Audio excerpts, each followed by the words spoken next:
another sales pitch, one that was very successful, obviously, moving on to topic 6, is Sam Darnold to the Panthers. The Jets move him to the Panthers, and I honestly thought this kind of came out of nowhere. I mean, people said that Darnold was on the trade block, but I think it's shocking that the Panthers were the ones that went ahead and made the move to get him. Yeah, I am surprised that they did it right now. I'm surprised the Panthers didn't just wait until after the draft, because they could have had a chance to get, if one of those top 4 guys dropped, which is there's still a possibility that happens, then they could have had one of those guys. They could have even, they had the best chance of trading up to, let's say, number 5 to the Bengals if they needed to. That's just 3 picks ahead. There's 2 problems and 2 things that caused, I think, the Panthers to do it ahead of time. Number 1, San Francisco trading up to number 3. That solidified that, first of all, the first 3 picks are definitely going to be quarterbacks, because we knew that when we were talking about the San Francisco trade last week. Number 2, the team that owns the 4th pick in the draft is the Falcons. They're a division rival. They are not going to trade the 4th pick in the draft to their division rival, Carolina Panthers. So the Panthers, at best, can get up to number 5. They might be out of the top 4 quarterbacks. So they didn't want to wait around to try to see if they could get a quarterback they really wanted. I understand what they're doing.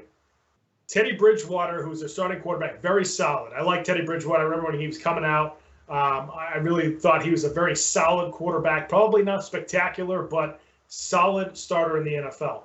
The Panthers are looking at this like, we need to take a step up. Just solid isn't good enough for us. They look at Sam Darnold, who's still only 23. He's younger than Joe Burrow, who was a rookie this past season. He's not that much older than Mac Jones, who's going to be drafted in a couple of weeks. So you look at a guy, he's only 23, certainly has the arm strength, good athlete, and played for one of the guys who I think is one of the worst coaches in the NFL in the past decade, in Adam Gase. Still a pretty good offensive mind, but just was not a good head coach. And the whole organization was just poorly constructed. A lot of analysts have talked about this recently. If you want to write the playbook for how to not help a highly drafted quarterback, look what the Jets did with Sam Darnold. They didn't protect him. He got killed in the backfield all the time. He didn't necessarily have a lot of weapons. I mean, Robbie Anderson was there for a couple of years. Solid player, not a number 1 receiver, probably not even a number 2. Jamison Crowder, kind of same thing. They didn't necessarily have a great running game. I know they had Le'Veon Bell, who just wasn't the same once he went to the Jets. They just drafted a really good, massive left tackle, but he got hurt. Mekhi Becton, he got hurt midway through last year. So they just never really put it all together for a quarterback in Sam Darnold, who was still young, needed to develop, and he just never got there. I think a change of scenery is huge for Darnold. I do understand what Carolina is doing. I don't think they overpaid for him with the draft picks they gave up. I think that's kind of the going rate for a guy like Darnold. But you keep going back to the fact that he was one of the worst quarterbacks in the NFL over the past 3 years. Again, I think his environment really contributed to that. But the Panthers are taking a chance, but they clearly didn't think they had an opportunity to get one of the top four quarterbacks in this year's NFL draft. Well, first off, some coaches are just better as coordinators, and I think Adam Gase is one of those guys where he's just better as a coordinator and not leading a full program as a head coach. And then, I was shocked with the Panthers making this move. Like I said, it came out of kind of left field for me just because I thought they would kind of wait and see what happened with the draft. And like you said, if one of those other quarterbacks were to just kind of shift down in the draft, and that's one of those things, a lot of these teams will lie about their big board and say, yeah, we've got one of them up there just because they want to go ahead and draft the number 1 left tackle, like you're saying, or maybe the number 1 defensive end that they have on their board. So you never know who somebody has number 1 on their board. So I was surprised that they didn't wait for the draft to kind of shake up a little bit. And I also think if you wait for after the draft, I think you can still get Darnold for an even cheaper price at this point, because the Jets feel like obviously they have to get another quarterback. They wanted to move Darnold no matter what. They wanted to move him now, right? So they would still want to move him after the draft.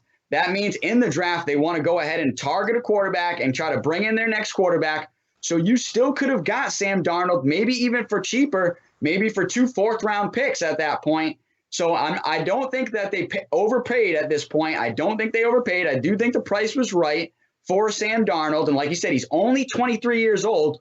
So that is the upside of thinking if I draft one of these guys, maybe like a Wilson out of BYU who's 22 years old, Sam Darnold's only 23 years old. It's like I'm still drafting him. So I guess that's the good thing for Sam Darnold is he still came out of college young enough where he's still young enough as a quarterback to still be in development.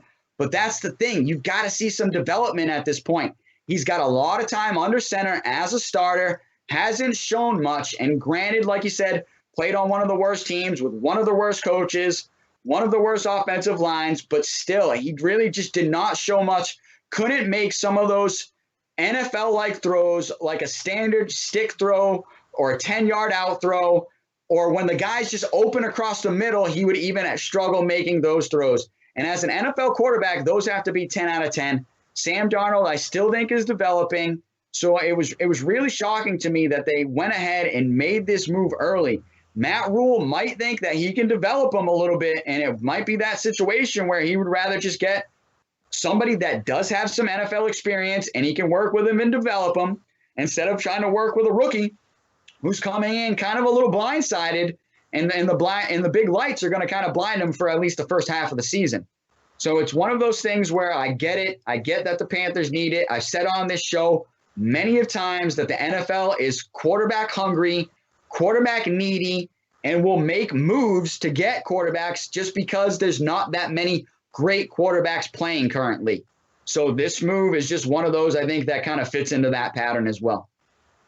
Yeah, no question. And I think, a couple of things. One, I mentioned before about Teddy Bridgewater, and like you said, Brandon, teams are looking for great quarterbacks, not just good quarterbacks, but great quarterbacks. And we see this across sports now. Before it was like, let's just get into the playoffs and then we'll see how our team does. And then next year we'll get even better. And then after that. And now it's like if you're a mediocre team in any of these professional sports leagues, you're looked at as, in one of the worst situations in the league. Now, analysts are saying either tank and get a great draft pick or, create cap space, or you got to be one of the best teams. So I think teams are now like, you look at a Teddy Bridgewater, like I said, he's a mediocre to solid quarterback that can probably get you to 8-8, 9-7, maybe 10-6 if you have a really good year, and then we'll see what happens. I think they think that Sam Darnold could develop into something much more than that, so that the Panthers don't want to just be kind of waiting in mediocrity right now. The other thing with the Panthers, and if they have Darnold now they can say, all right, we know what we have in our quarterback room now. Now with the number 8 pick, let's attack what we need to attack. Whether it's getting one of the top tackles in Darrisaw, or I don't think Penei Sewell will drop that far, but we'll see. Or one of the or Slater, one of the other top tackles in the draft, or maybe they're if Kyle Pitts drops that far, they're going to take him. I mean, why wouldn't you? So if you can get another position at the number 8 pick, now that you have your quarterback room solidified, that can help you in the draft. So on the one hand, I think they should have waited a little bit. The other thing is too, did Denver, is one of the teams that needs another quarterback? Were they kind of lurking and saying maybe we can make a trade with the Jets? Who knows? So it'll be interesting to see over the next few weeks how the quarterback carousel continues in the NFL, because it's ever changing every single week. It seems like we have a show.